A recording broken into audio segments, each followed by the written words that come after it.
اللہ اللہ اللہ اللہ۔ قرآن مجید میں ایک سورت ہے، اس کا نام ہے النمل۔ نمل کہتے ہیں چیونٹی کو، اینٹ۔ تو انسان حیران ہوتا ہے، اللہ کا کلام اور اس کلام میں چیونٹی کے نام کے اوپر ایک سورت کا نام، اور اس میں چیونٹی کا واقعہ بھی ہے۔ یا اللہ، آپ تو کائنات کے مالک و خالق ہیں، اور آپ نے اپنے قرآن میں چیونٹی کا تذکرہ کیا۔ چیونٹی کی کیا برکت ہوتی ہے؟ مگر اللہ نے چیونٹی کا تذکرہ کیا اور اس کے نام پر سورت کا نام رکھا۔ وجہ کیا تھی؟ کہ ایک چیونٹی نے دوسری چیونٹیوں کی خیر خواہی کی تھی۔ حضرت سلیمان علیہ السلام اپنے لشکر کو لے کے جا رہے تھے، اور راستے میں چیونٹیاں پھر رہی تھیں۔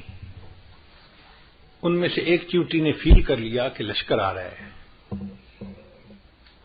اس نے اعلان کیا، یا ایتھا النمل ادخلوا مساکنکم، اے چیونٹیوں اپنے بلوں کے اندر داخل ہو جاؤ، سلیمان علیہ السلام کا لشکر آ رہا ہے، ایسا نہ ہو کہ وہ تمہیں پاؤں کے نیچے کچل کے چلا جائے اور تمہیں پتہ ہی نہ چلے۔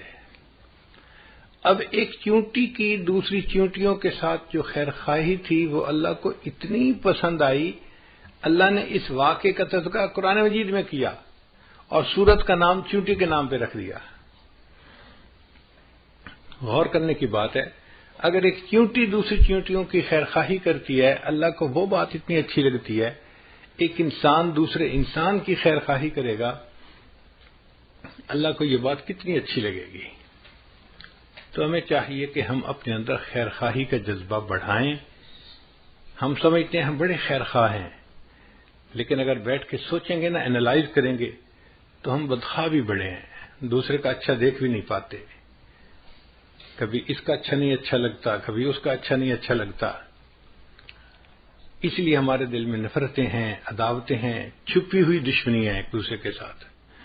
اور دفتروں کے ماحول میں تو یہ جیلسی بہت زیادہ نظر آتی ہے۔ اس کو کہتے ہیں پروفیشنل جیلسی۔ اللہ اکبر کبیرہ۔ لا الہ الا اللہ